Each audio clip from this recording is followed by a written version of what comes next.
All right, everybody, welcome. I almost called you. I know it's Scott McCullough, and so I keep wanting to call you I get Scott. Scott a lot, Do actually. you So, really? yeah, Scott and Sebastian. Oh, that's interesting.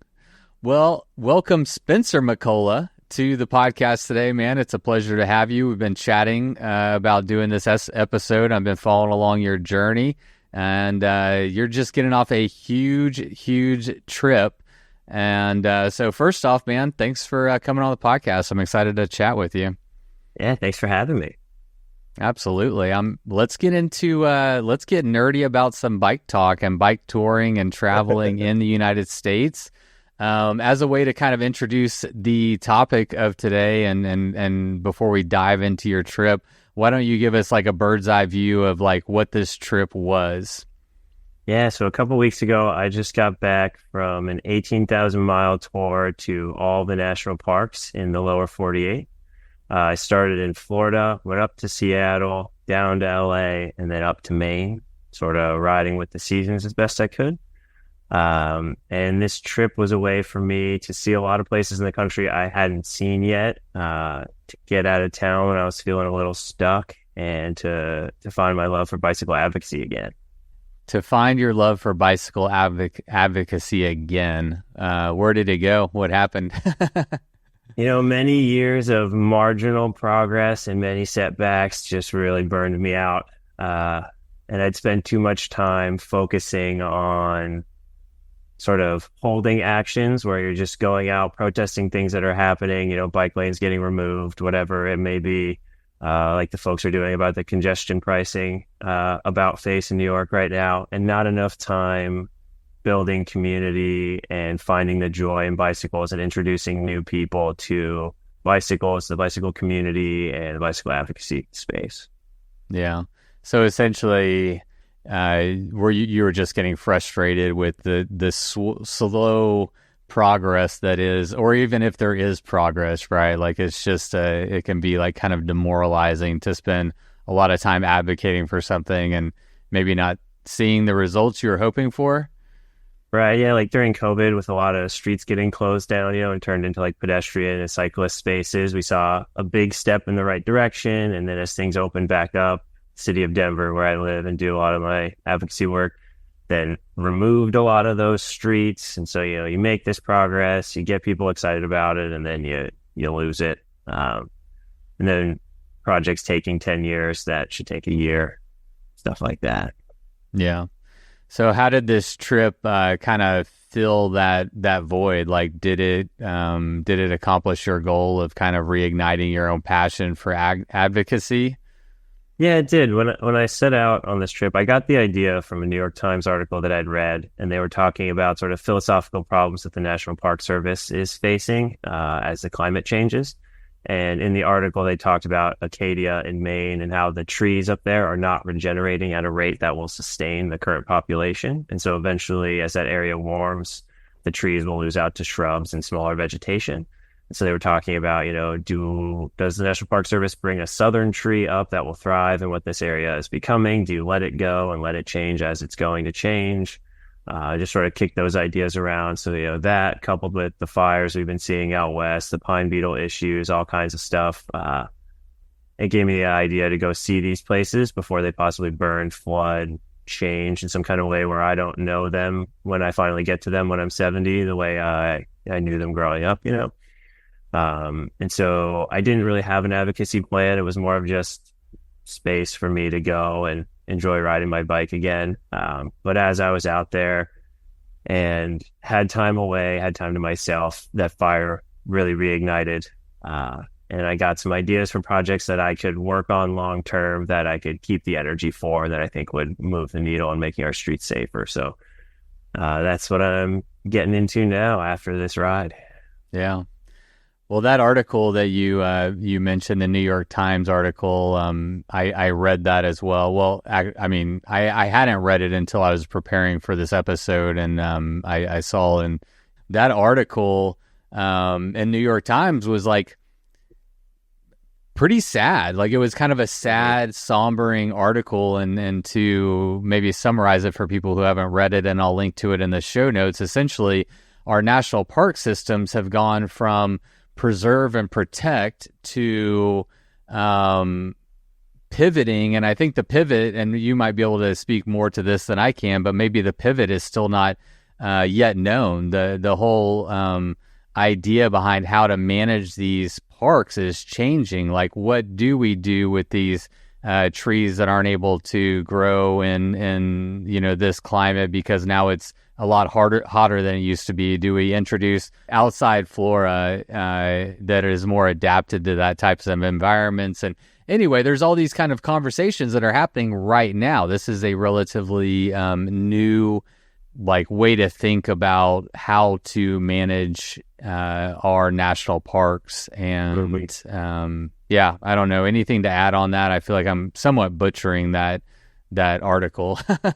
No, I mean, that's really it. The parks don't, this idea that everything's going to last in perpetuity as it exists by just keeping people on the trail, is not true. As the climate warms, there's a lot of external threats that are larger than the visitors to the park that are going to change the way things look, whether we want them to or not.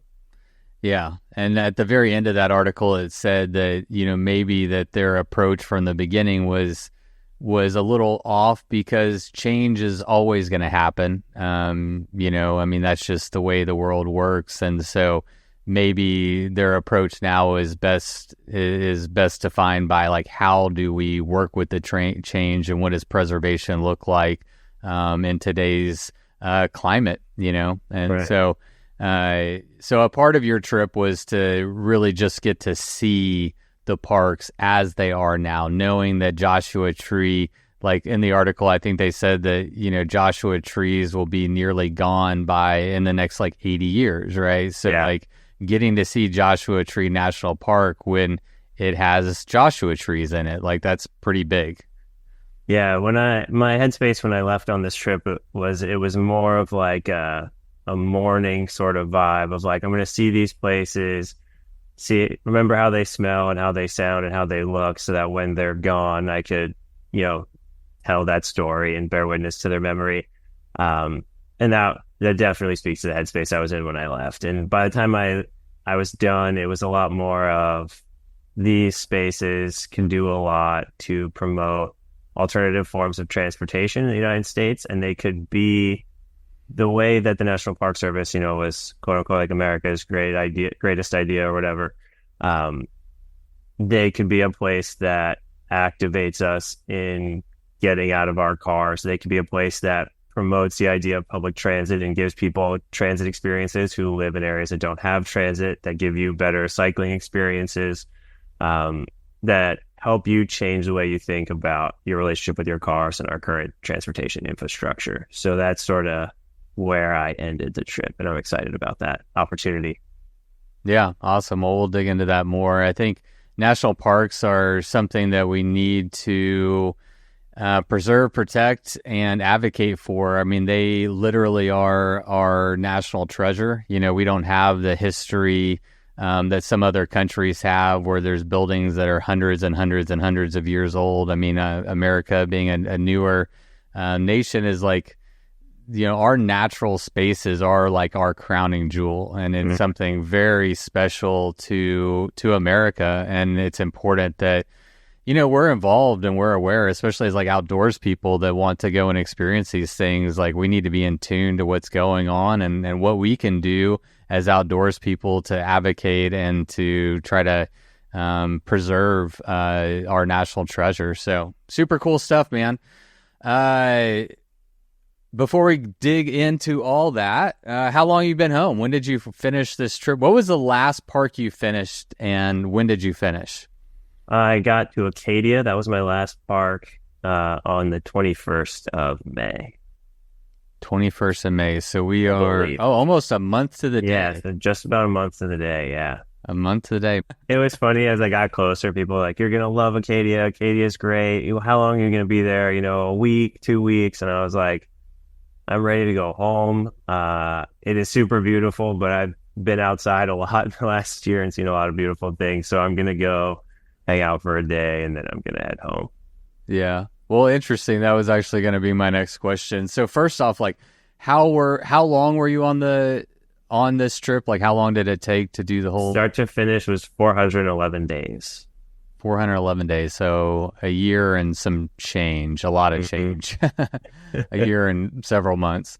And were you on the road the whole time? Did you break that trip up into different legs, or were you just out there on the trip the whole time? I took a couple breaks. I went to a couple weddings, and then I flew home for Christmas for like a week. So my plan when I started out was just to do the whole thing straight, but then I wasn't going to miss these weddings. And then once I'd done that, I was like, well, I might as well take a break and go home for Christmas as well. So yeah, that's how it panned out. Well, that's one of the things I was wondering is how has the transition been like into, quote unquote, normal life? You've been back for a month. You've been, you've been out on the road, out on the bike, out in nature, and kind of, I don't know, we're going to learn more about like how your day to day went, but like, you weren't at home with all your creature comforts and your friends and your normal routine. So has that transition back into like normal life been like a welcome thing, or are you finding that you're missing being out there on the road? Definitely missing the lifestyle. Luckily, my parents' house is near some canals, same style canals as like the CNO and the Gap Trail, so I can get out and ride those pretty easily, which I've been doing as much as I can. But right after I got off the bike, I met some friends down at the shore for Memorial Day weekend. Then I flew to France for a wedding. Then I came home and we prepared for a family reunion. So it's been a lot of like running around. And then the last few days, it's finally felt like, I'm not on a long break from the bike. This is it.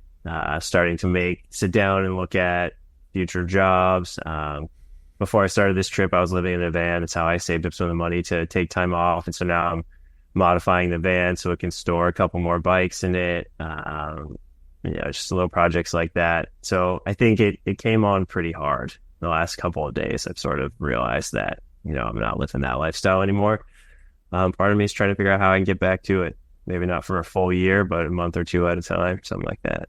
Yeah. So is your MO with something like this to just, live frugally, squirrel away money, and then give yourself an opportunity, a window of time to go and do an adventure like this? Yeah, a couple of years ago, I decided I wanted to take a block of time off. I didn't know what I was going to do with it at the time, so I moved into a van, kept working full time, just cutting my expenses. And then during that period of time, I started mapping out this trip and thinking a lot more about it. Yeah. Why this trip? Was it just that article? Also, you were the first person to ever do this. So was that a factor in your decision making, being like, hey, I can be the first? Like, what made you decide? I mean, because obviously, like you were just saying, you're kind of open-minded to just, you knew you wanted to do something. What made you say, okay, this is the trip for me? So first I wanted to do something, then I wanted to do something bicycle related. Before this, I'd gone on like 2-3 day tours. I was primarily a bike commuter.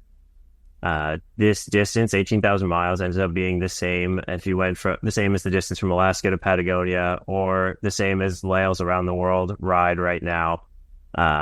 So there were a lot of other things I could have done with this distance, but those all felt really daunting because I had no cyclotouring experience. So I jokingly called this my Alaska to Patagonia shakeout ride, and that at any point, if I was over it or not having fun, I could just get on the Greyhound and go home.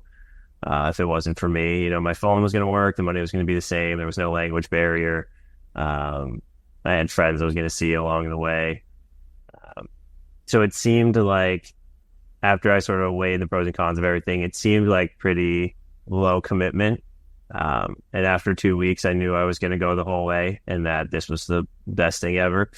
I also loved that it helped me fill in a lot of blank spots in the US for me. There were a lot of places, you might go on vacation to San Fran or to New York or to like Seattle, but there's a lot of smaller places in the country, like the distances between the national parks, that were really cool to see, where I had some of my most fun times.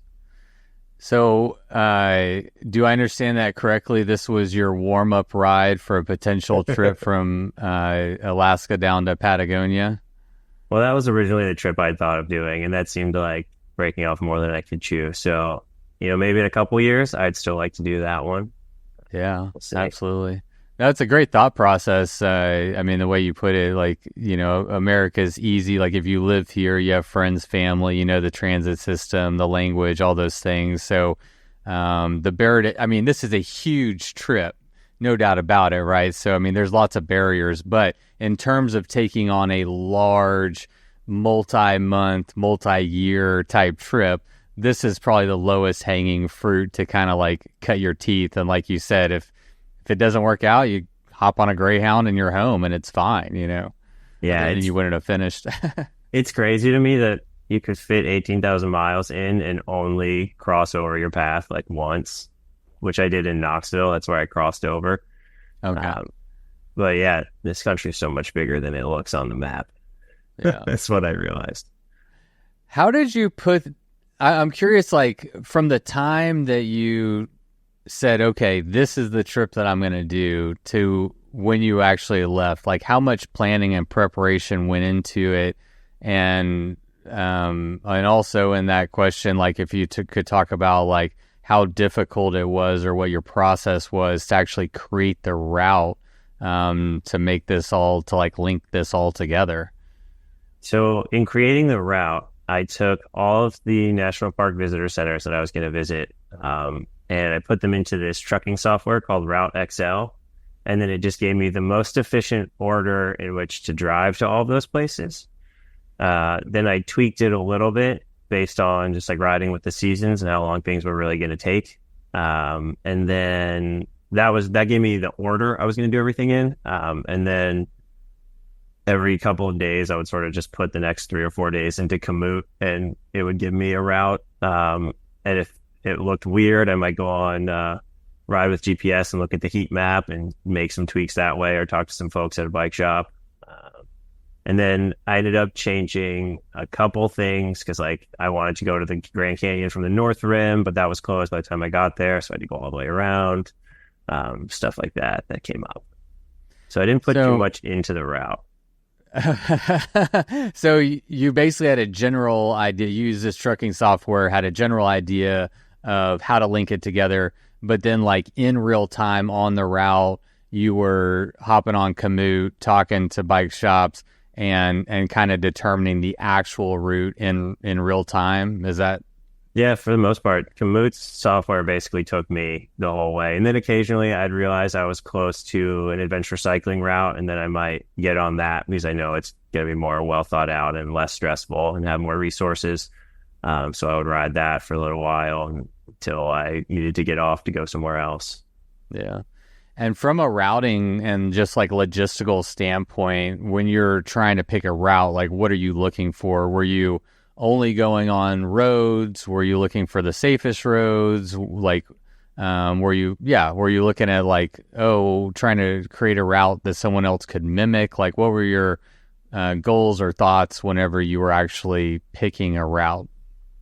Yeah, I definitely did not think about anyone coming after me. And there's a couple of segments I would not recommend to anyone, because that was before I splurged for Komoot, and it was just trusting Google Maps bicycle directions to lead me to my death. And that's when I was like, the Komoot is well worth the purchase. But no, I would look at, like, the most direct route first. And then if there was something I wanted to go see, I would just add that. And then I would look at whatever Komoot gave me. And if it wasn't the most direct route, then I would be like, why is that? And I would pull up the Ride with GPS heat map. And then that would usually show me, like, Komoot's taking you the way everyone prefers. Like, no one rides this other road that you were looking at.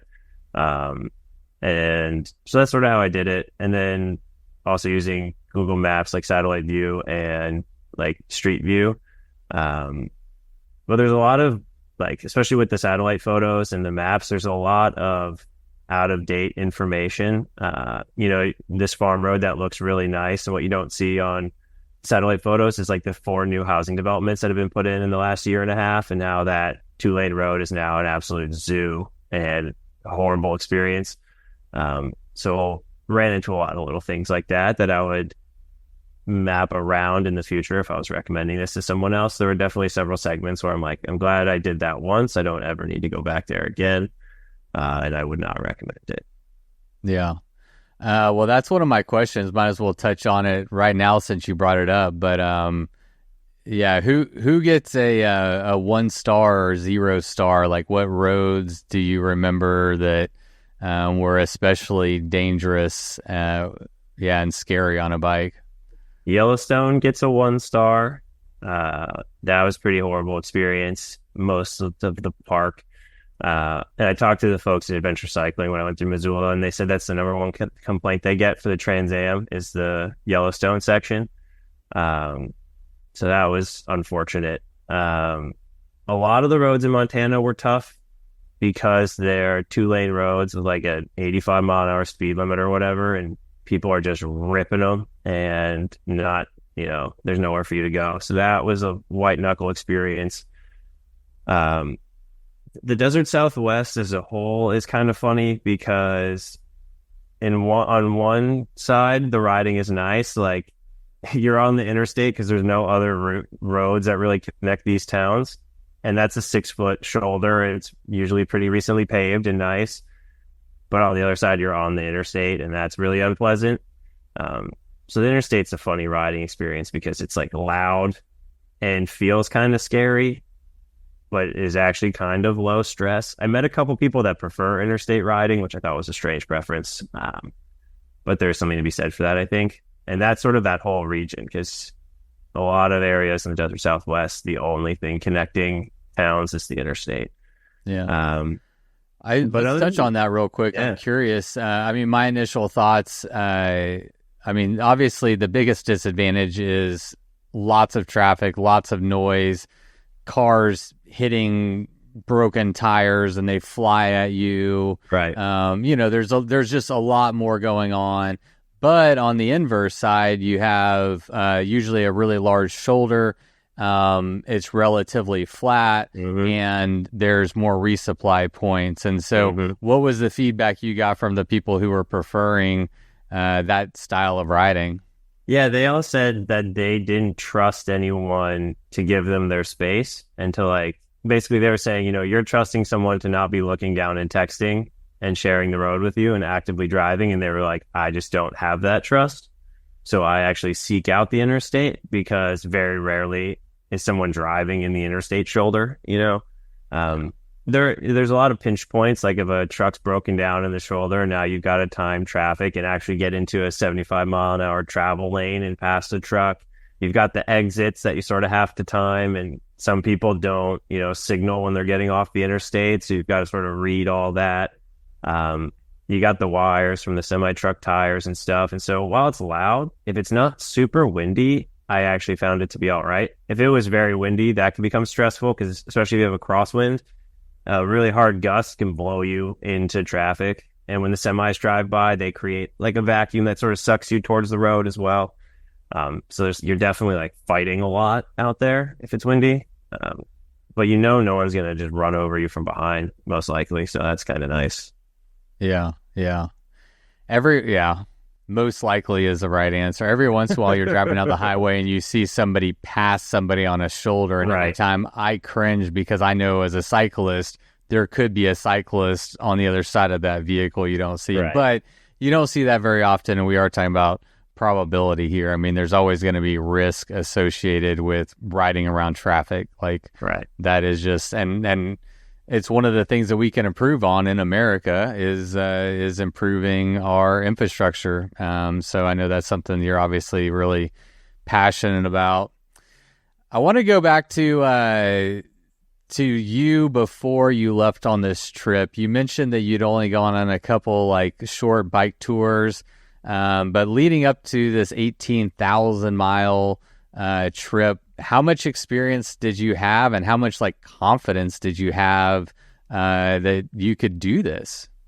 I pretty much rode my bike as my primary mode of transportation, since middle school. So in college, I didn't have a car. When I moved to Denver, I didn't have a car. I only got one sort of recently, and then I moved into the van. And even living in the van, I designed it so that my bicycle could come right out. I didn't have to take any of the wheels off, and I wouldn't move that thing for like a month, and I would just ride everywhere and run my errands. And then fitness wise, I came to this trip having trained for like the Leadville 100, like foot race and another 100 miler and steamboat. So I'd gotten my fitness from running and doing those kinds of things. So I wasn't worried about my body breaking down so much. What really stressed me out was the touring side. So like, where am I going to sleep at night was probably the biggest thing. And then like, I'm not super bike savvy. I definitely learned a lot on this trip. Like I can do my brakes and I can change a flat. But there was definitely all those unknowns of like, oh, what if something happens that I can't really fix, and I get stuck somewhere. So there were a lot of those stresses, but I ride in traffic a lot. It wasn't so much of a big change. It was going to be like just doing it every day, basically. It was going to be, and like, how was I going to find my route? Those were sort of all the things I'd never done, because the trips I went on were pre-planned things that my friends had mapped and had probably done before. So I didn't really ever have to think about that stuff. Yeah. How scary was it? How scary was it to, know like the day before maybe you're like leaving on this big trip and you're leaving your friends, your family, your familiarity behind, and you know that you're going to be gone for a long time. I don't know. Did you know how long it was going to take you when you started? Like, did you have it needs to be happening this time? I thought it would take like 16 to 18 months. That was sort of my estimate. Okay. Maximum. So you were pretty close to that. Yeah. Yeah. I was a little under. A little under. Yeah. Yeah. So, I mean, knowing that you're planning to be gone for, up to a year and a half, were you like scared to leave everything behind and just venture off on your own into the American everything? I would say the American wilderness, but it wasn't just, it was the urban wilderness, the remote roads, the national parks everywhere, I mean, you were out there alone, man. No, I was absolutely stoked. I hemmed and hawed for a while about like what I was going to use this time off for. But once I like woke up one morning and was like, this is what I'm doing. I've got, 4 months to get all my ducks in a row and hit the road. Then I was just really excited. And I don't think I could really like understand how long I was going to be gone. Yeah, I was just sort of focused on like, I got to get to Florida to start this ride, and I'm really excited. For better or worse, it's easy for me to focus on the short-term stuff like that. And then the first 2 weeks into the ride, it sort of just felt like I was on vacation in Florida, because I rode from Miami down to Key West and then eventually all the way up. And it was just every day riding along the beach, being in Florida. And so after about 2 weeks, when I finally got out of Florida, I was like, oh, I'm not on a beach vacation in Florida. I'm actually on this long trip, and I'm going, because like I'd been to different parts of Florida before, so there was a familiarity there. But once I was like in Georgia, I was like, I've never been here before. This is all new. And it took about 2 weeks for my butt to stop hurting. I went chamois free on this trip because keeping a chamois clean was just going to be too much work. And it also took about 2 to 3 weeks for me to lose the baseline stress I had about where I was sleeping. Because when I first started out, I was looking for organized campsites, which in Florida was actually quite easy because they have a no turn away policy at all their state parks. And so they didn't even know how to put me in the computer. So they were charging me the day use bike fee, which was $2 to camp like on the beach, which was awesome. So if anyone's thinking about it, I recommend going to Florida. It was actually a pretty fun ride. But then as I started to get into Georgia and those things weren't as much of an option, I started, camping behind churches and down Forest Service roads or logging roads in the woods. And after, a week or two of no one bothering me, I was sort of like, oh, okay, this is normal. This is just how I live now. And that stress sort of faded. Yeah. Yeah, that's actually definitely one of the things I wanted to talk to you about is like where you were sleeping. I think one of the downsides of America, like bike touring in America, is we're not as established for bike touring and bike travel in America as other countries are. And we're also bigger. It's a huge country. So there's great expanses in between this resupply and this town and all this kind of stuff. And so I was wondering, like, what was your approach and where did you wind up sleeping? And so, and the other thing about it is, like, you can't, on a trip this big, you can't plan like, okay, I'm going to ride to here and then I'm going to sleep here. And then the next day I'm going to ride to here and sleep there. There's so many variables. So you don't even have the option for that planning. You're just at the whim. So yeah, I mean, you spoke a little bit about it, but can you break down, like, on a day-to-day basis, like how you were making those decisions on where to sleep? Yeah, by the time I was getting comfortable with it, in the morning, I'd wake up and I'd look at Google Maps and I'd see, where are these campgrounds, private and public campgrounds? What are those options? Is there anything on iOverlander about some little road where someone slept and didn't get bothered? Oh, here's this church, and it looks like I could probably look at the Google Street View. I could probably get away with sleeping here, or maybe I'll run into somebody there and ask them. So I'd set sort of like a long goal for the day, and then maybe have a fallback plan if the wind was bad or I just didn't feel like going as far. And if there weren't options, maybe I would see, like, oh, is there a local bike shop here? I'm going to go ask these guys. And oftentimes someone would just be like, yeah, you can come sleep in my yard, or I have a couch. But I have some stats. So I was camping 47% of the time, warm showers 20% of the time, friends of friends, some sort of friendly connection 20% or 27% of the time, a random person who I meet at, like, the grocery store or something 4% of the time, and hotels 2% of the time. So in total, I spent $395.77 on lodging. Wow. Incredible. I mean, I'm thinking that's very cheap. Is that your... Yeah, that's incredibly cheap. The campgrounds don't make it easy, so I was honestly avoiding a lot of organized campgrounds as well, which was frustrating and kind of sad. And then a couple times I just sort of ran out. I mean, like, when I got to the Sequoia National Park and tried to camp, the total was going to be $50, even though the campground was, like, completely empty. And I was like, yeah, that's a no for me. Like, that's just unacceptable that it's $50. And that's a big part of the advocacy work that I'm doing next. I've actually started building a map that'll have all the hiker-biker campgrounds and hotels that offer cyclist discounts on it. So it'll be easier for you to find that information. And then I'll also be organizing to get all of the federally run campgrounds to have a hiker-biker option, and then working with states to make sure all their state parks have one. Because a lot of times it's just neglect. It's not that these places don't want you to come on your bike. It's that, honestly, it felt like sometimes I was the first person having a conversation with these employees. There were several times, like, at national parks where I'd be like, do you have a hiker-biker spot? And someone would say, like, what? And I would assume they didn't hear me, so I'd repeat myself. And they were like, no, I don't understand the concept that you're saying. Like, what is a hiker-biker spot? And they're, like, in the full ranger uniform. And I'm like, how is this possible that this is your job? And, like, you don't, even if you don't have one or you've never stayed at one, you're not familiar with the idea. So that's how far we are from getting them implemented at all these parks. Well, bring it down, man. What is a hiker-biker spot? I mean, I know, but for everyone else, for any park rangers who are listening right now, I mean, like, what is it? And why should we be prioritizing those in our national and even state parks? Yeah, so hiker-biker campgrounds are like a shared site where anyone who shows up, on foot or on a bicycle, some sort of non-motorized transportation, can be a horse even, depending on where you are.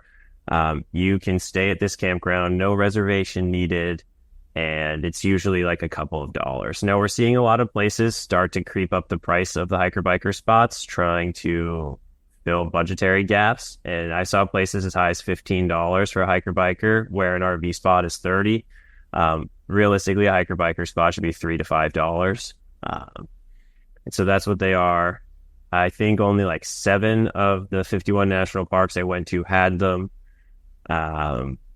And only 11 states, I believe, have no turnaway policies, which is, even if they don't have a hiker-biker spot, they have a policy where if you show up on a bicycle, you can sleep at that lunch pavilion or next to the playground, and you just have to be out in the morning, and you can stay for a night as you travel through. Yeah.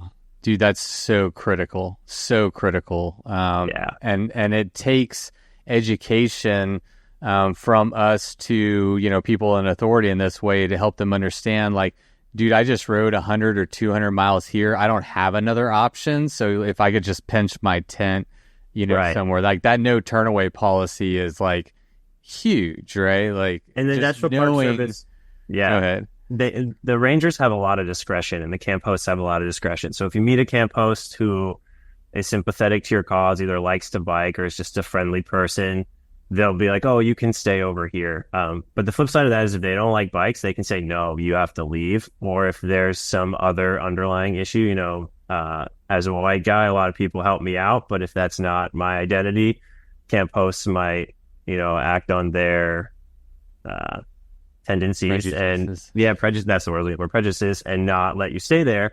And so people aren't going to go and take those kinds of risks and put themselves in these places that are especially like majority white, and then be up to their prejudices whether or not they can sleep there. So that's why we need codified policies and not just the discretions. Because I would meet people a lot and they'd be like, "Oh, well, like just go ask the camp host. He's probably fine with it." I'm like, that's a really awful policy, because like I can't read about that online to make a plan.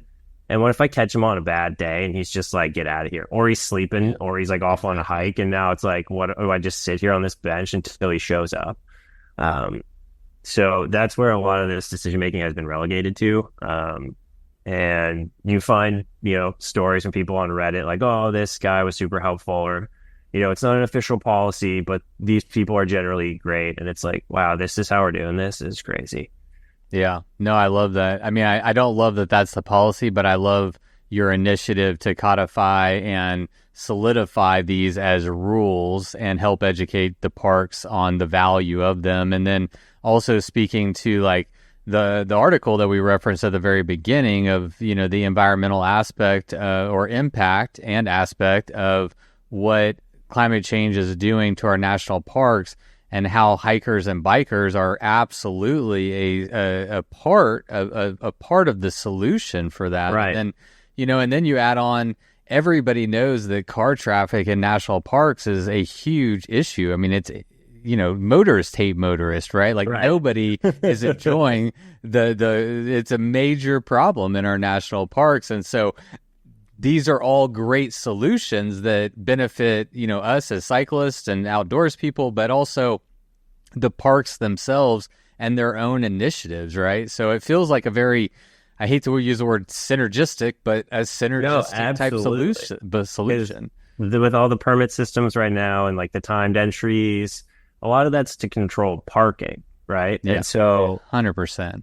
We don't really do anything to incentivize you not to come in your car. Like if you look at the pricing models, a lot of places, if you ride your bike, it's $15 to enter. But if you all get in a minivan, 7 people, it's $30 to enter.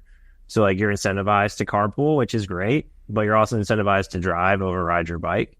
And this is also an issue for like through hikers. Like I met a lot of folks in Yellowstone and they have to pay all these fees and they're on this tight schedule.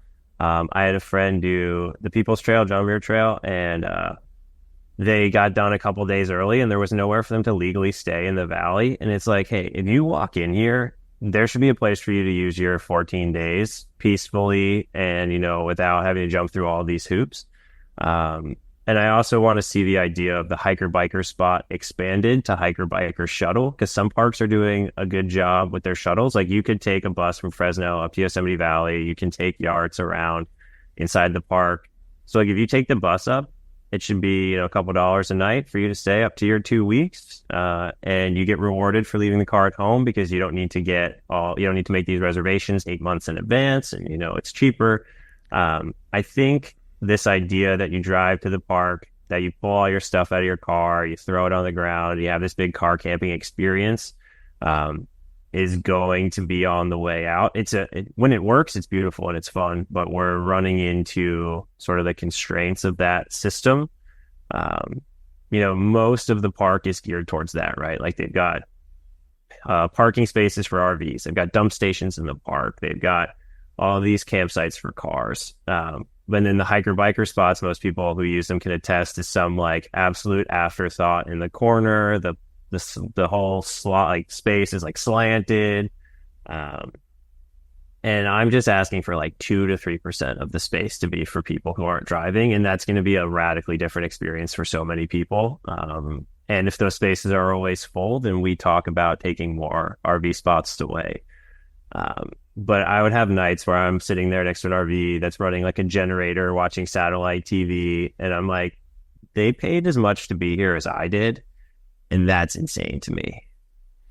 Yeah, and they're detracting from your experience. So you paid a Right. premium to sit next to somebody who's watching an NFL game on full blast and drinking Right. beers and playing pickleball in the driveway or whatever. And it's a different experience. And I don't want to. I think advocating for our national parks and state parks is a wonderful thing. And I think everybody. I mean, it is for everybody, right? And if that's the way that you immerse yourself in the outdoors, okay, fine. Yeah. My hope is that you get introduced and then maybe you take it to the next level and maybe you like bring a tent next time. And then, you know what I'm Sure. saying? It's like, it can be an entry point into the outdoors and that's cool. But like, there's a major distinction between the two different ways of like enjoying. And we call that camping, and we call what I was doing camping. So like clearly that's not the same thing, and we need different words. But if people want to do that, that's fine. It just shouldn't be like, I shouldn't be subsidizing that lifestyle on my bike, and 99.9% of space shouldn't be allocated for that. You know, if we want to make it 90% of the space, that's still a lot, but giving us 10% for non-motorized and for people who are taking public transit to get there would be an entirely new experience. And it would give people the chance to try something new. And if it is awesome and it works, then maybe we talk about taking more space for that kind of recreation. But people who are driving are not only like, emitting CO2, but they also hit so many of the creatures that live in these parks. Good point. And it's like, I'm not running over a bear on my bicycle, but someone in an RV is going to. Yeah, no, that's an excellent point. They're just death machines on every single fucking level, so it's a problem. And our car culture in America is a big problem. And I want to pick this conversation up a little bit later in this episode because I have some more kind of follow-up questions. Yeah. But I do want to kind of just get back and hear a little bit more about your trip. And we were talking about your camping and where you slept and how all that went. And I'm wondering if you have any, I don't know, what's the craziest, weirdest, scariest place that you slept on this trip? Weirdest place was in Hot Springs, Arkansas, where Hot Springs National Park is. So I was there. It was one of, I think, 2 national parks in the totality of the eclipse. And so I was there during the eclipse, and it was an absolute zoo. And, they didn't have a hiker-biker spot. I had a warm showers host the next day, slightly out of town, but I wanted to be there in the morning to get online to go to the bathhouse in the park and just sort of see everything. So I talked to a guy who ran a pedicab service while he was hanging out, trying to, solicit fares, and asked him where I might be able to camp. And he gave me some pointers on like some woods. And so I got there in the dark and thought I'd gotten a pretty good spot. But so did a lot of other people. There was definitely a larger unhoused population in Hot Springs than I realized. And everyone was super nice to me, but there was just so much foot traffic throughout the evening. At like 1 a.m., 4 a.m., people just walking by or coming by on a bike and startling me awake. And I had one guy, when he walked by, he was carrying this really big box. It was sort of like maybe the size of 2 pillows stacked on top of each other. It was like 3 a.m, and I thought like it was a cop or something coming to wake me up. And he was like, "Hey man, sorry to bother you." And I was like, "No, you're good." And he was like, "Hey, are you hungry? I've got some chicken." And I was like, "No man, I'm good." And I just like went back to sleep, and I'm laying there. And I started to think about what he said and with the box he was carrying. And I was like, did he have like 2 live chickens in the box? Did he have like a box of rotisserie chickens? Was it a huge box of chicken fingers? That's one of my great mysteries from the trip. I wonder what was in that box. What format that chicken was in. I have. So yeah, was a person like a humanitarian that was like just going around feeding the unhoused population and They like just doing get off work humanitarian and they work cook at too three much o'clock in the chicken. morning, Right. with chicken? Or yeah, did somebody like get it out of a garbage can and they were just like, "Hey, I got free chicken." Like, I, I don't know. I'm not in the unhoused population. I haven't experienced that, thankfully. But I do wonder if there's a community aspect of that where, like, hey, I have a surplus here, and you go around and ask other people who are sleeping in the woods I if they think need to eat certainly chicken. folks I ran into that seemed to be unhoused were always so accommodating and nice and welcoming to me, which was fantastic. And I think not what most people would expect to run into. Well, here's my question. I've always wondered from like, the general population as a bike packer or bike tour, you stop into a restaurant or a gas station, what their perception is of me. Do they make a distinction between me as a well-housed, I have a job, I have a car, Right.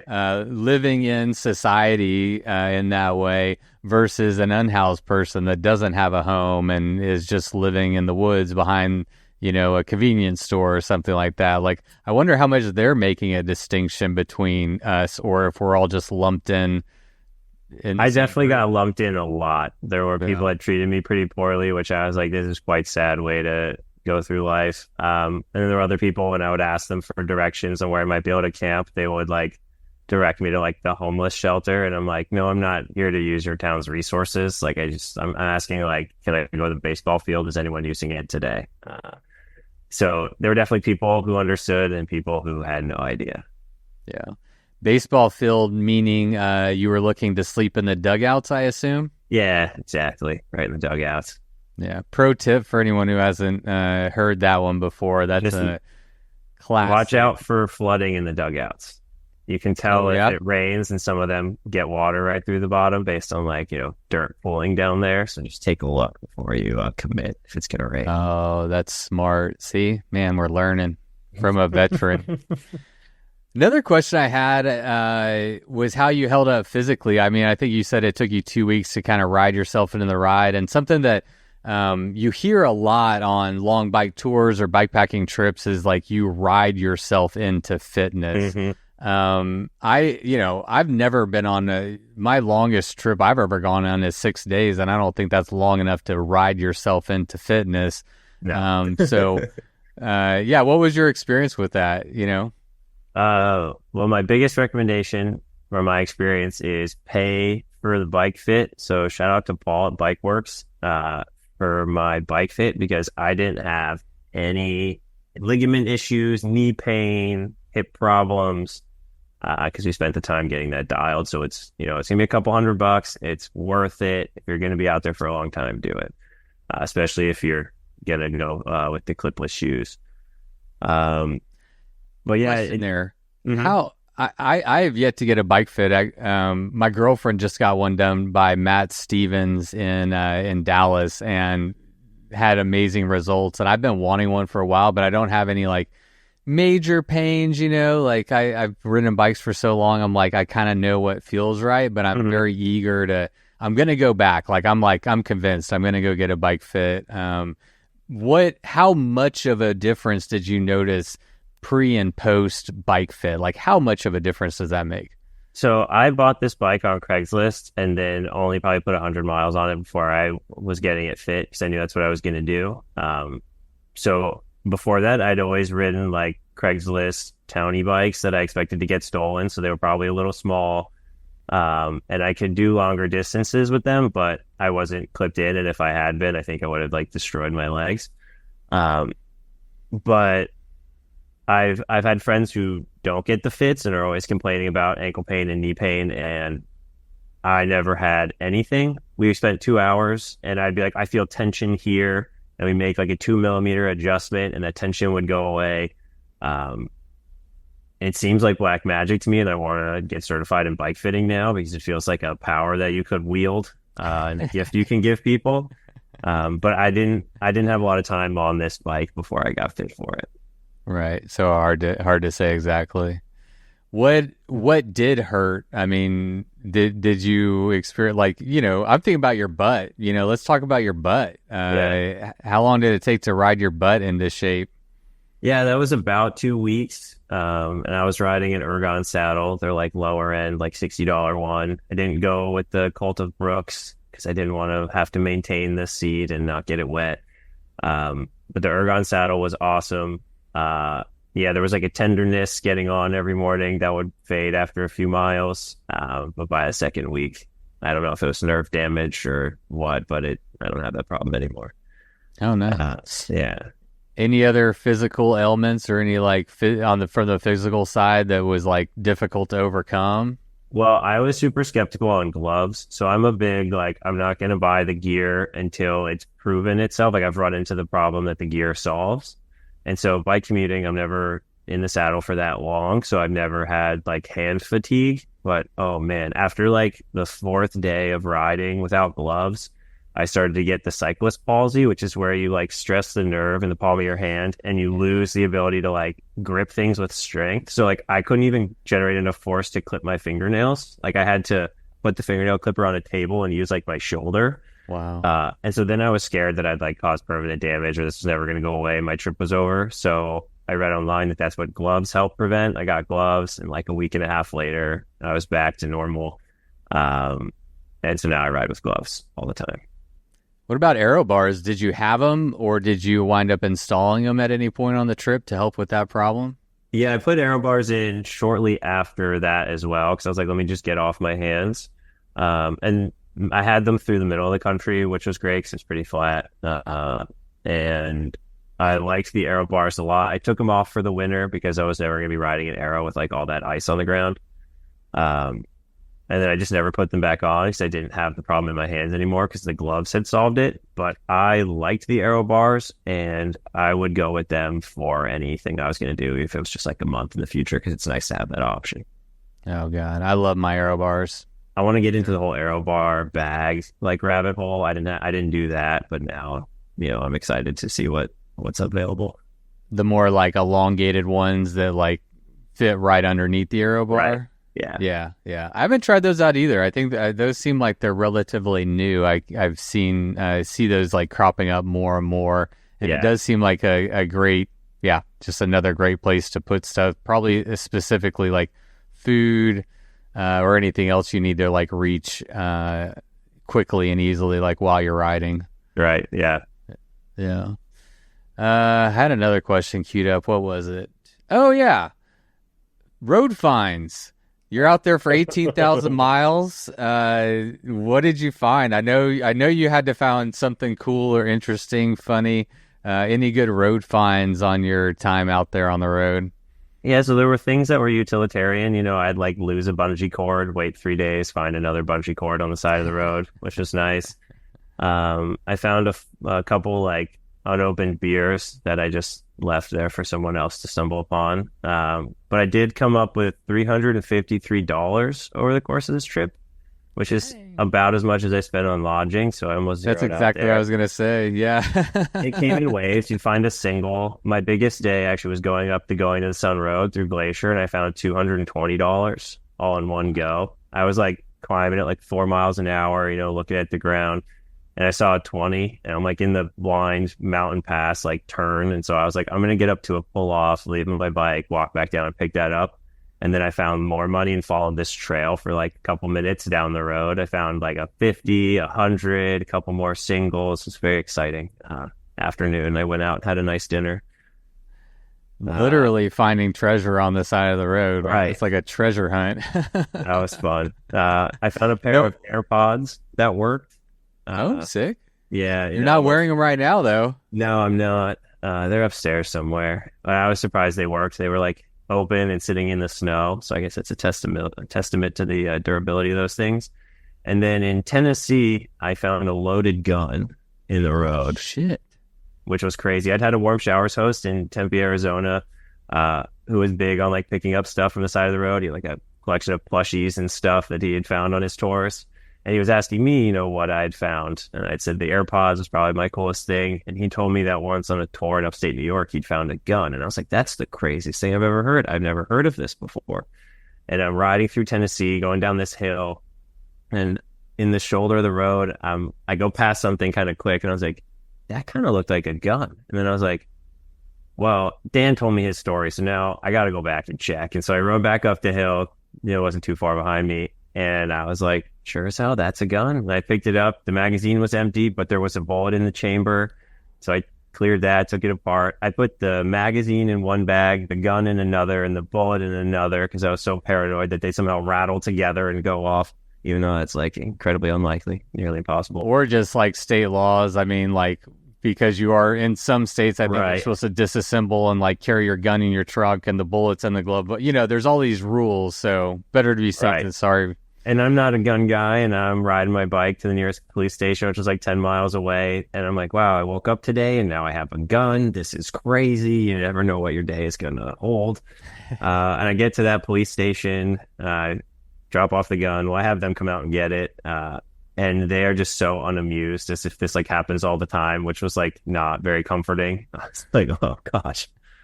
Yeah, so those were my big road finds. And then a lot of cell phone cases that I never picked up, but saw a lot of What kind of gun was it?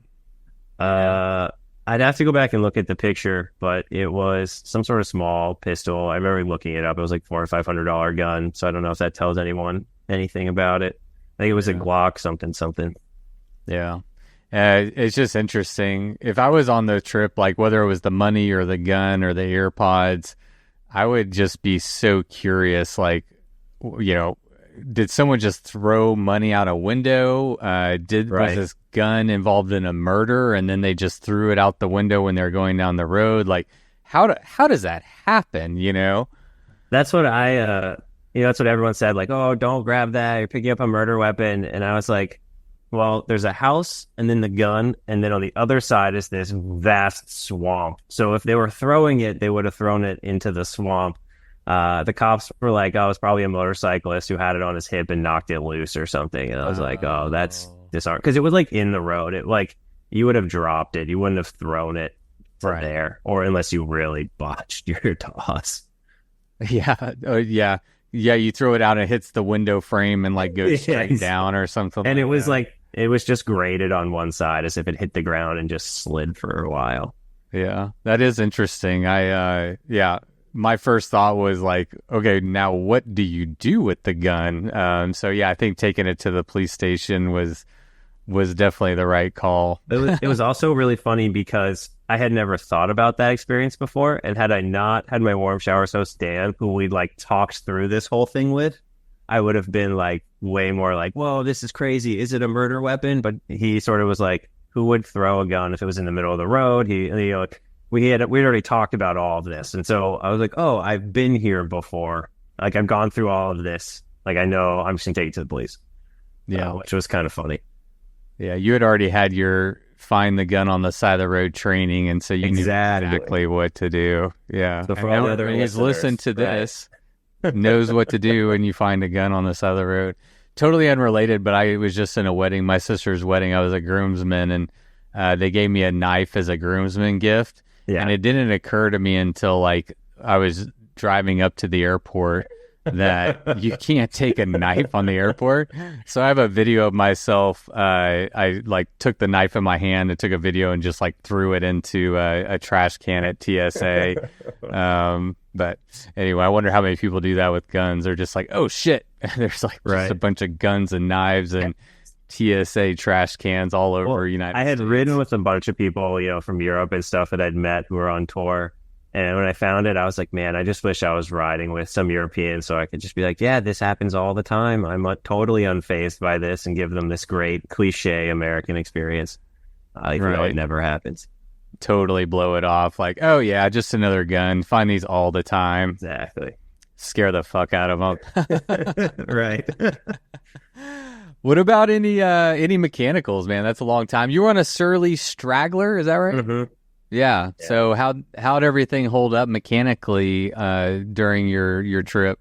It came in waves. Overall, the bike was great. I bought it on Craigslist, and I didn't look too closely at the wheel set, so I'm pretty sure the rear rim had some cracks in it. I also probably should have gotten a burlier wheel set for my weight, like what I was carrying, how big I am.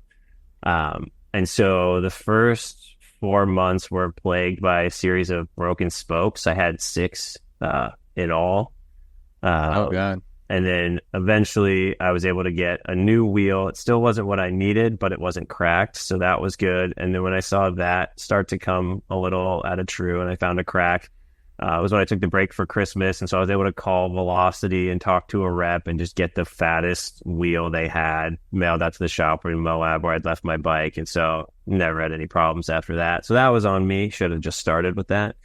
And then in Texas, I was on a farm road, and I got a flat. I pull over to change the flat. I go to take the axle off, and I had because I had the dynamo hub, it had come with not a quick release. I had to unscrew it. And I went to take it off. I turned like a quarter turn, and the other side of the axle where the spring is just shoots off into the grass. And I was like, wait a minute. And I look at it, the axle had sheared, so I couldn't put the cap back on. So now I just can't get the wheel back on to go anywhere. I pull up Google Maps. It's like an hour drive to the nearest bike shop. And I'm just like, all right, I guess this is what I'm doing. So I call them to make sure they're open, that they have what I need. And I'm talking to the rep. And at the end of the call, he was asking me a bit more about where I am. And he was like, oh, that's 5 miles past the town I live in. I can just bring it to you after work if you want. And I was like, that'd be great. So I just sat there in this field for 5 hours. Eventually the guy who owned the house at that hill came down and chatted with me for a little bit. And then, sure enough, he showed up with the axle, put that on. We hung out for a bit. And then there also happened to be a little town run campground 4 miles away by this lake. So I had somewhere to go. It worked out perfectly. It would have been the biggest failure of the trip. And it turned out to just be a really slow, chill day. Yeah, with some trail magic and sprinkled in. Right. And then the other mistake I made was I should have gotten new tires when I was leaving Las Cruces. Instead, I didn't. And so I rode basically from Las Cruces all the way across Texas to Austin on these sort of at the end of their life tires that I had. And I was getting 3 flats a day because even the most benign piece of gravel could catch one of the many gashes in my tire and just pop the tube. So that was pretty frustrating. From Denver to Austin was only a couple thousand miles in the zigzag path I took, but I more than doubled the amount of flat tires that I had. That was self-inflicted. By the end, my tire had 3 boots in it and was totally wrapped in duct tape inside, but I made it. Any thoughts on running tubeless versus tubed for long bike tours like this? I've never owned tubeless. I wanted tubeless because it's new and kitschy and sexy, but it's not that new. Yeah, new to me, I should say. It's everywhere now. It's starting to become the default on the bikes you get off the floor, tubeless ready now. Yeah. But I think it's more trouble than it's worth for road touring. What is it? The Schwalbe Marathons do a fantastic job. I rode the first 5,000 miles without a single flat. But I think stick with what you know. If you have tubeless and you're comfortable with it, ride it and you'll have a great time. If you don't have it, you don't need it. Yeah, fair enough. All right. Let's start rating some things. What was your favorite and least favorite national park? All right, least favorite is pretty easy. That was the St. Louis Arch. That became a national park in 2020, I believe, 2021, something like that. So that's one of the newer ones.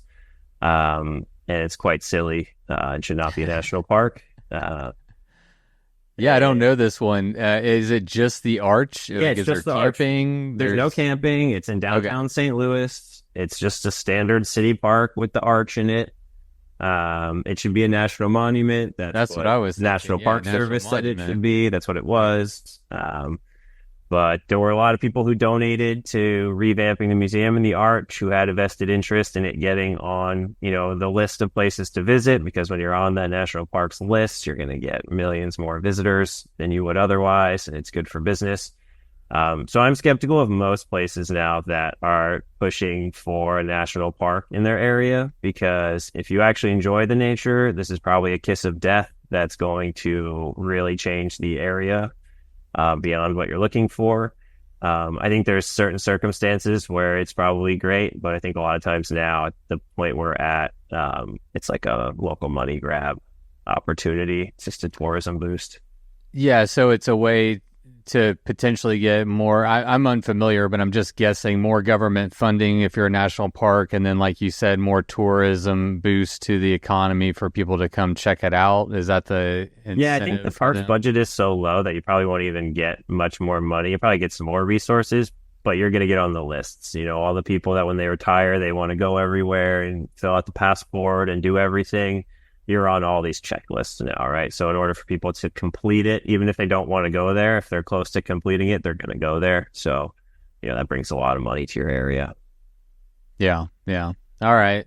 Yeah, I'll skip that one too. I mean, I'd like to visit it, but not because it's a national park, right? Like, yeah, I'd like to go, if I'm in St. Louis, I'll be like, yeah, let's check it out. But not as a way for me to satisfy my desire to see all the national parks, which I think is like a goal that a lot of people have before they die. It's like, yeah, I want to check off all of those on my list. So, all right, what was your favorite or favorites? I'm hoping I bet it's hard to pick a favorite. Yeah, that's the first question I usually get from everyone. I don't know if I have an answer to that, but because so much of it depends on like the people that you meet, the weather that you have. Like Rainier is probably awesome. I couldn't see the mountain and it rained for 3 days while I was in the area. So, you know, that's kind of a bummer.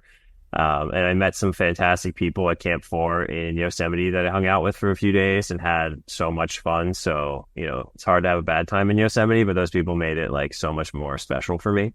But I think riding through the Sierra Nevadas, like you go Lassen Volcanic down to Yosemite, Sequoia, Kings Canyon, and then eventually come out to Joshua Tree and Death Valley. That was very cool because you see a lot of very different stuff in a relatively short amount of time. And it's just some gorgeous mountain riding.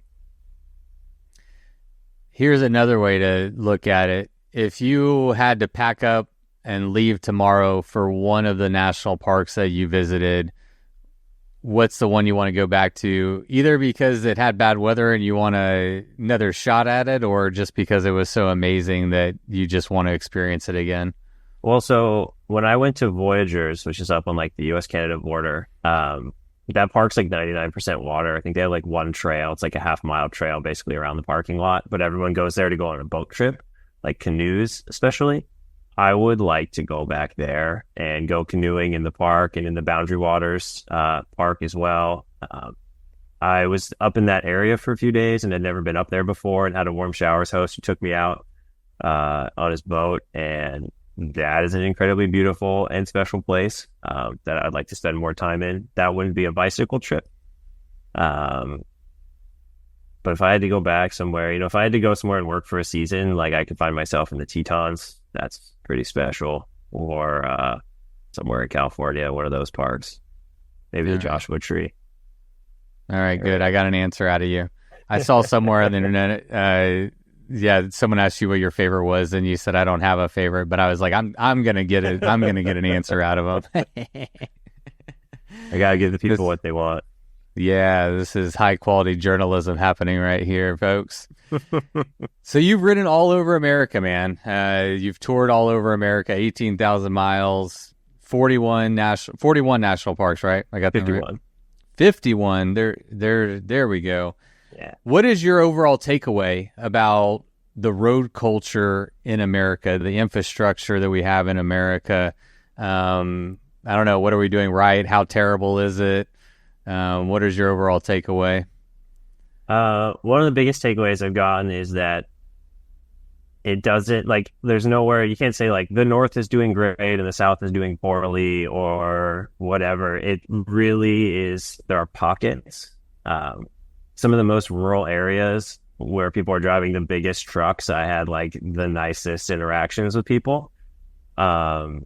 I got close passed by a Prius with a coexist sticker on the back, the same way someone in like a lifted Ford is going to pass me. So I couldn't even start putting people in categories based on what they were driving, which, you know, is nice to see, but frustrating when I'm in a black and white mood and just want to be cranky.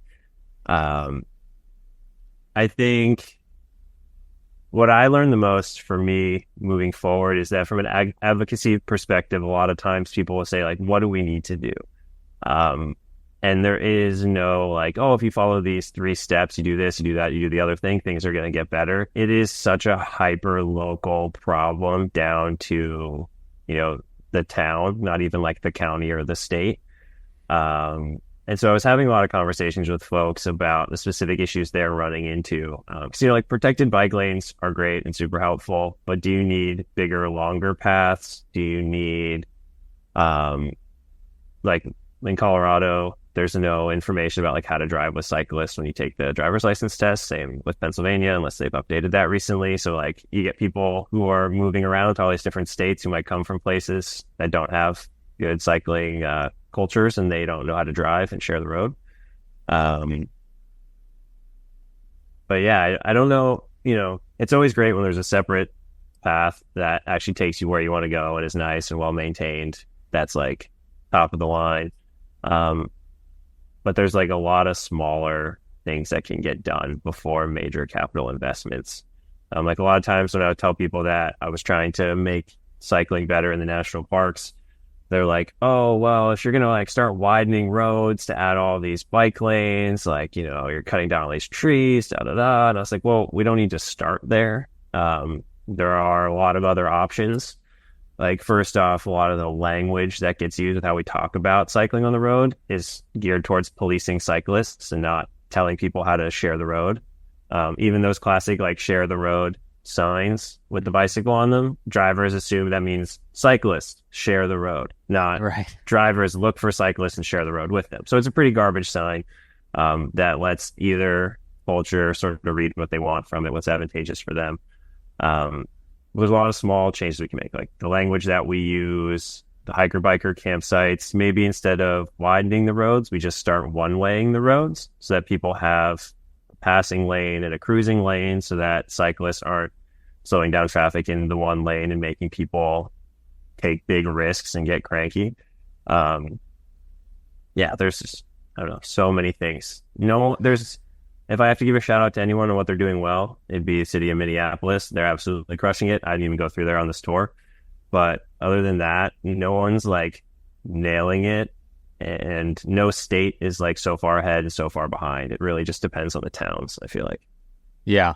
I think that makes sense. I don't see a big national push for cycling advocacy, education. What I think I'm seeing is that it's cities, communities that are figuring this out, and the ones that are doing it right are realizing the benefits of a healthier population, of less traffic, and better quality of life. And you actually took my next question right out of my mouth, which was,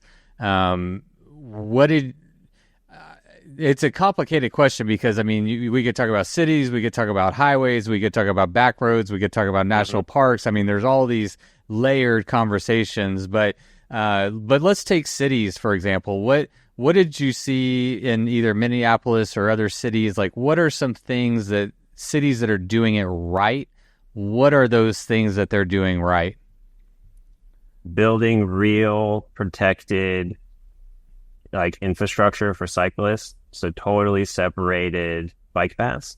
Because this idea that you're going to like put some paint down and we're going to like share the road does not acknowledge the power dynamic and the cultural history that exists on the street, right? Like, it's not like I can hold my own. If you have a big truck and you're bullying me with it, I can't like stick my arm out and fight for my space. Like, I just die, right? So it's like, I can't stand up for myself. You get your gun out that you found on... No, I'm kidding. And then... Spoken like a true Texan. I don't believe that, by the way, people. I'm only being silly. But yeah, this idea that like, we're going to fight for our space. Like, we build this infrastructure that requires enforcement, and then the enforcement's just not being done, or it's being done in, along racial lines, and it's a tool to profile people and harass certain communities. So cities that are doing it well, they acknowledge that parked cars are just people storing private property in the public right-of-way, and sharing the road actually looks like using the road space for cycling and for biking and making those physical improvements. And, protected bike lanes, high traffic bike lanes, they're good for business. Any business owner out there that's getting cranky about some parking spot getting lost in front of their place, go Google all the research that tells you the bike lane is actually going to help your business. That's what people are doing right.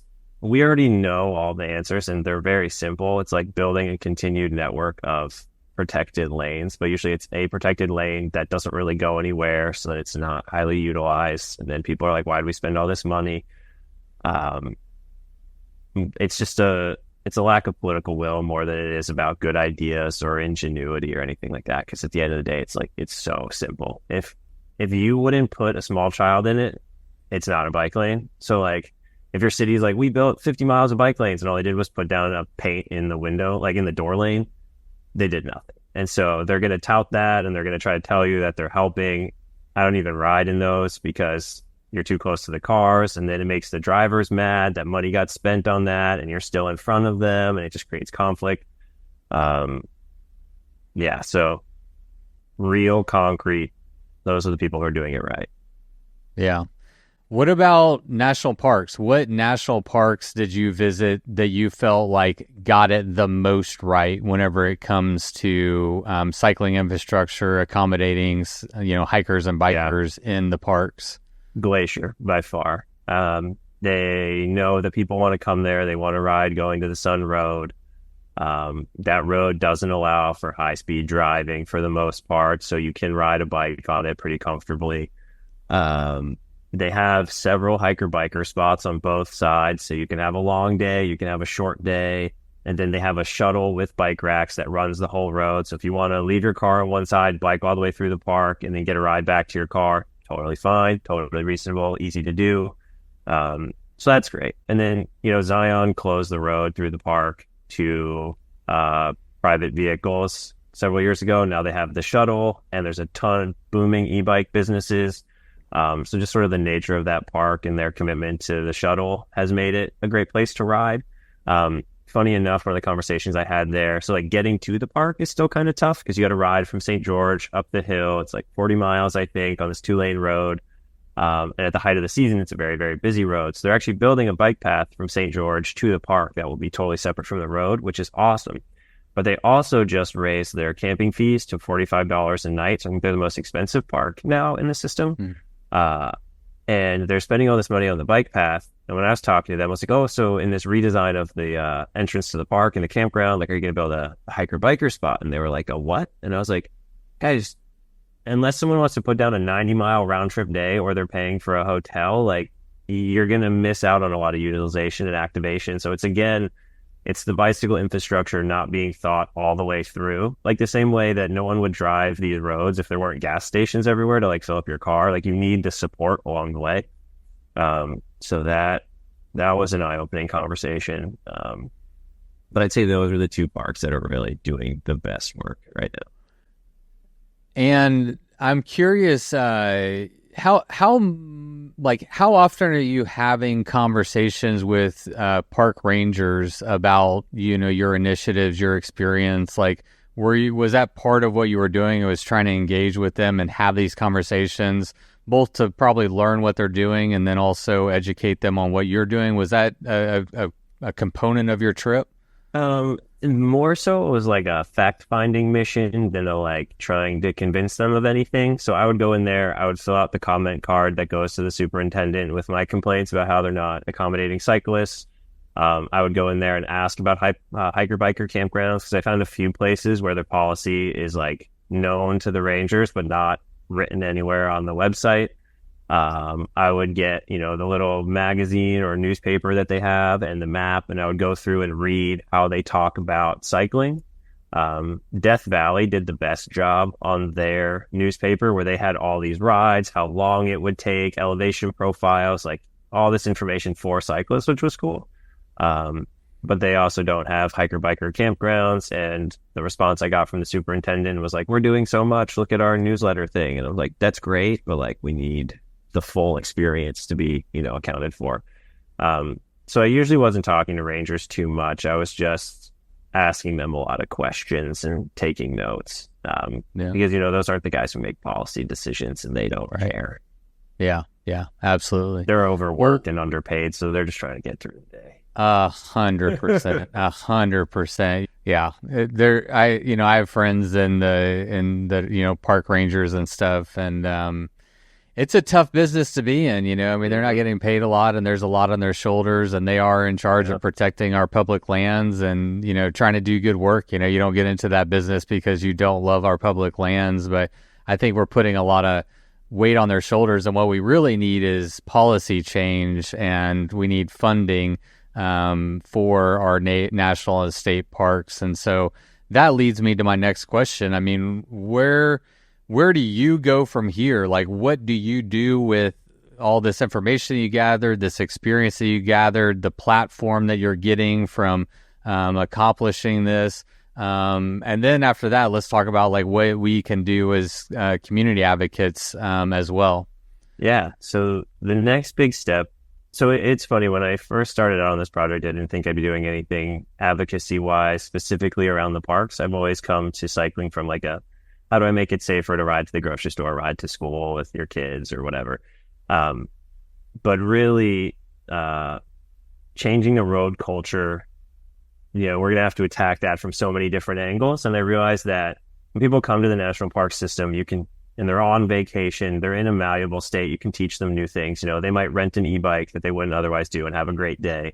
You can also teach them leave no trace principles and how to like put out a campfire correctly. And people learn all these new things because they're open to new stuff, because they're possibly in spaces they haven't been before. They're like, what are the rules? How do we do things?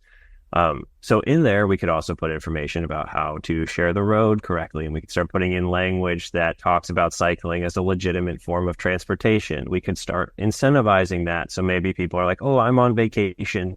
Let's, rent bikes from the outfitter and go on a bike packing trip. And they're going to drop all of our stuff off for us. And we're going to have a good time, that started leading me down this path of like, oh, if we use the platform of the National Park Service and we advocate for this language, we're going to be reaching millions of people and their kids who are very impressionable to this kind of stuff. Like if, give 4 feet to pass a bike was in the junior ranger program, next time someone's dad passes a cyclist too quickly, a little kid from the back might trip up and say, Ranger Rick said you got to give him 4 feet. And those sort of things change behaviors.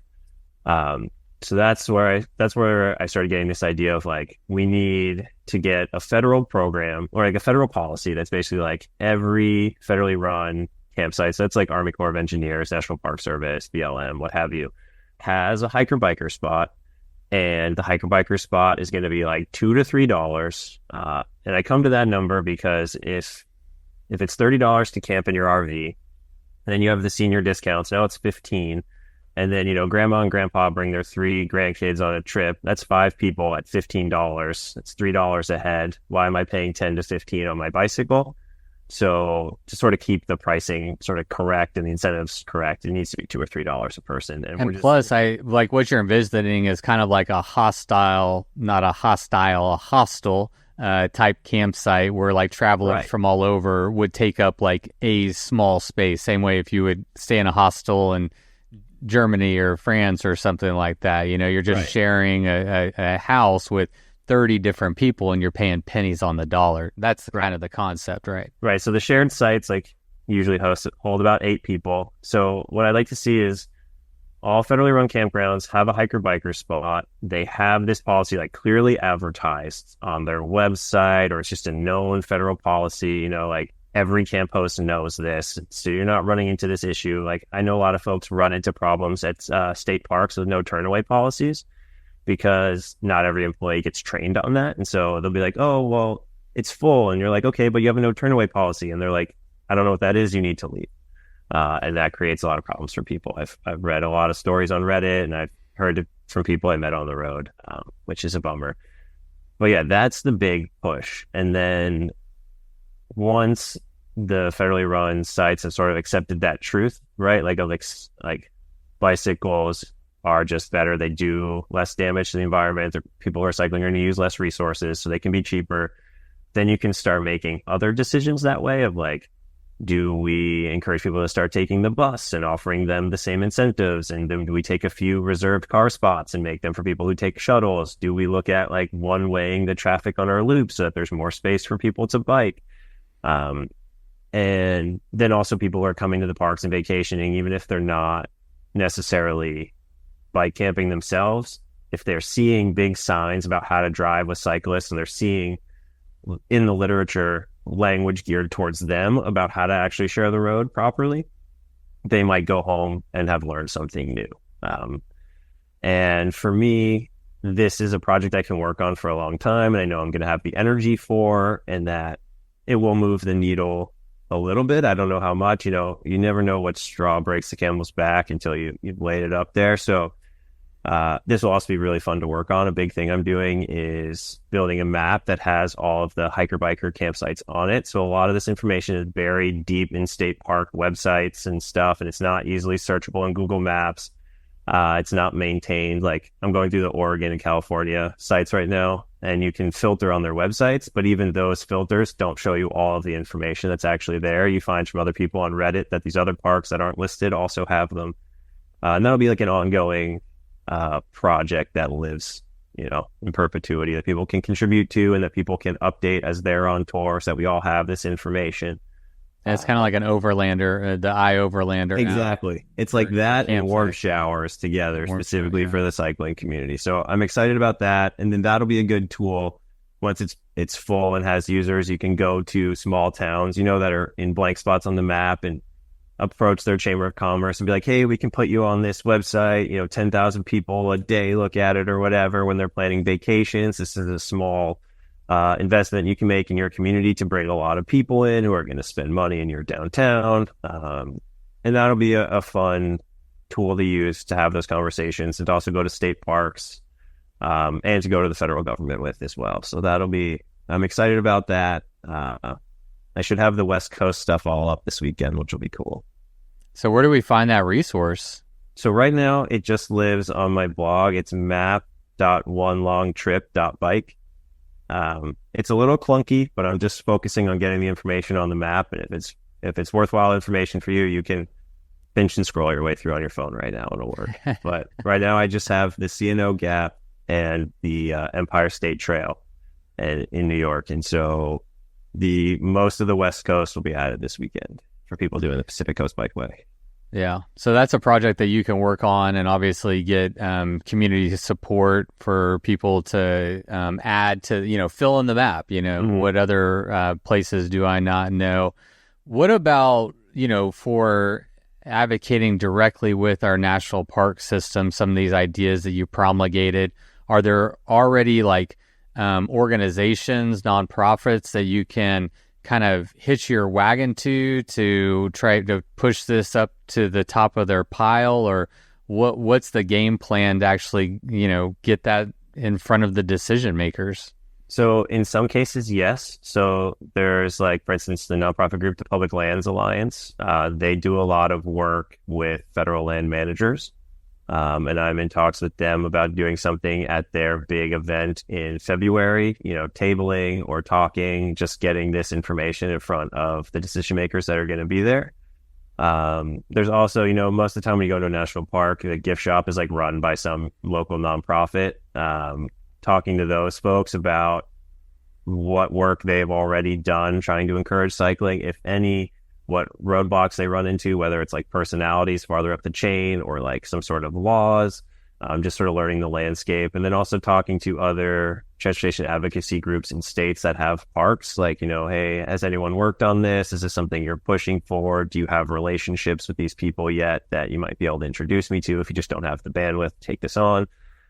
So as I build out this map, there will also be resources of hey, this is what we're looking to do. If you live in these areas, can you please email these people, or, maybe join these groups, and just help people get more organized in that way, find places where they can plug in. I love it, man. So good and so needed. And, I think, anyone in the cycling community owes you a debt of gratitude for kind of championing this idea and, taking action, man. It does take people to be leaders and to champion ideas, and for other people to kind of get on board. And so what is your call to action for anybody who's listening to this podcast? How can they support your work and what you're trying to accomplish? This is going to take everybody's help. It's not going to come from the top. It's going to come from us getting organized and pushing for these things. So if you live in an area that is lucky enough to have a transportation advocacy group of any kind, it could be buses, pedestrian, cycling, go to those meetings. Those people are doing really important, serious work, and they could use your help. If you don't have time and they take donations, consider donating to help them. But there's a lot of people in your community that you don't know about that are getting those bike lanes put in and keeping them there that you enjoy. So find those people and help them out. Go to the map. If you've got any information, there's a place for you to submit stuff. If you have your own itinerary from a tour that you went on and you kept those kinds of records, please send that to me. If you're going on tour this summer, please keep this in mind and submit that information. That would be incredibly helpful. And if you're big into the national parks and recreating on public land, I also suggest reading Dispossessing the Wilderness. It's a book about the founding of the National Park Service. And there's a lot of language that we use and problems that we run into that are sort of rooted in how the Park Service was established and what it was originally used for, which is dispossessing people of their land. So definitely check that out. It's a good thing to be aware of if you recreate in these spaces a lot. Yeah, I haven't heard of that book, but I'm eager to read it about it. One of my favorite books about our national parks, or just really about advocating for our wild spaces, is Desert Solitaire by Edward Abbey. Have you read that one? Yeah, 60 years ago, he said no cars in the parks. There's like a whole diatribe in that book. So I'm not telling you anything new. This is not like a radical idea. We just need to get more organized and make it a reality. Yeah, man. Talk about advocacy. He was in the park pulling up survey markers and pouring salt and sugar into dozer tanks. And, you know, my favorite quote from that book, and I'll butcher it completely, but you can't see a thing from that goddamn contraption. You got to get out of your RV and walk a little while, and then after you walk, you crawl, and after you crawl, you bleed, and then maybe you'll see something, you know. And his whole his whole mission was to get people out of their cars and to get into nature, to experience the wild places, and then you will see something, you know. And I think that we have a lot of work to do there. It is wonderful that we have these national parks. It's wonderful that Roosevelt had the foresight to set them apart and to protect them, and we are lucky to have them. But it's something I've talked about on this podcast before. Just because they're there doesn't mean we get to sit back and relax and everything's groovy, right? Like the advocacy efforts still need to be ongoing, and there's opportunities to get involved with our national parks, with our local communities for bike lanes and bike safety and bike education. I mean, there's just so many things that we can be doing, and it does take a village, man. So I want to thank you for coming on and lending your voice and your experience to this important conversation. And yeah, man, I appreciate you coming on, and stoked that you had a great trip, man. I mean, a huge success. Thanks. 51 parks. And 51 parks, 28 flats, and you did it, man. Yeah, sorry, what were you going to say? I'm going to say one more thing. Please. When you go to these places, if you go to a campground and they have a comment box and they don't have a hiker-biker campground, fill out the comment cards. We like to bitch to each other in this community, but these complaints often don't make it out to, you know, everyone else. A lot of times people are like, you're the first person who said this to us. And I'm like, there's 800 people on Reddit who are complaining about it. So like, we need to log those complaints. And when you fill out those comment cards and you send the emails, especially to the national parks and the federally run sites, they can't just throw that stuff out. They have to catalog it. And if it gets enough complaints, it moves its way up the ranks, and then they have to address it. And most of the complaints they get is like, this toilet smells bad, or like, there's no parking here. And a lot of rangers I had tell me, they were like, if you get enough complaints, and it can really be like 30 to 40 complaints, like you will be at the top of the list, and they will have to address it in these meetings. And so, you know, it feels like you might not be doing anything when you do that, but you are. And the people who are doing the advocacy work in whatever capacity they're doing it, appreciate when you take the time to do that, because it gives us stuff to point at when we're making cases. Yeah. No, that's actually a great, great tip, and something that I didn't quite realize, but it's essentially their system. The park system is, they do read those, and if they get enough of them, they take action on them. So it behooves us to leave helpful reviews and comments, not bashing or anything. I think, the narrative should be like, hey, this was my experience, and maybe here's an idea on how it could be improved. And it kind of related to what you're talking about, but it makes me think of there's an Instagram, I think there's a book about it too, but there's an Instagram page that has all the funniest quotes from people who are complaining about national parks, like the grass was too tall, or it was too hot outside, no cell service, that kind of stuff. So I bet that speaks to a lot of the types of comments that they're used to getting. And so probably getting a legitimate feedback, like, hey, I'm a park user. This is my method of travel. I think that you have a great opportunity here to attract other cyclists and hikers.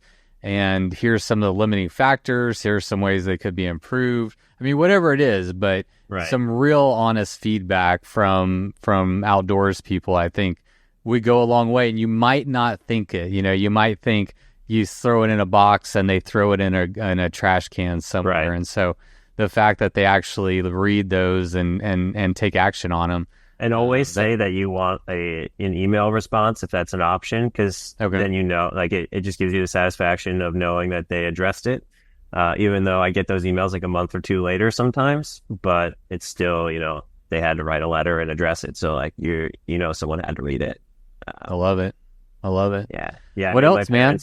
I made my parents go fill out comment cards. When I got to Acadia, they were waiting for me. They're like, what do you want to do? And I was like, well, first off, I got to get some postcards, and then you all need to fill out comment cards. And I was like, this is what we're going to write. And then we dropped those off, and those probably the only 3 comment cards they got all day, but nonetheless, they're important. Yeah, that means they were the most important ones. Exactly.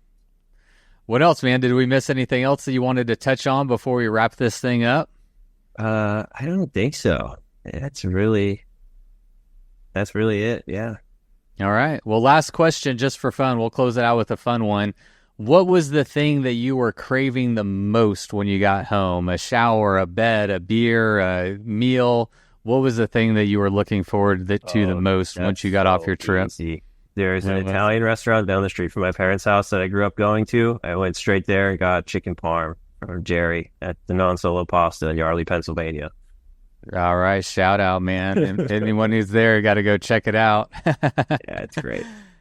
Spencer, thank you very much for coming on. Appreciate it, man. It was a pleasure to chat and learn some more about how we can be better advocates of our outdoor spaces, man. This has been great. I really appreciate it. Yeah. Happy to chat. This was awesome. And if anyone needs help finding an advocacy org in their area, DM me and I'll help you find what's there. Oh, and I wanted to also tell you, Spencer, that if you ever need me to amplify any of the things that you're doing, to help get the word out, to help, just make some connections, definitely holler at me and I'll help amplify it any way I can. Awesome. Appreciate that. Definitely will. Absolutely. All right, buddy. Well, happy trails to you. Yeah. Take care. All right. Peace out. Bye-bye.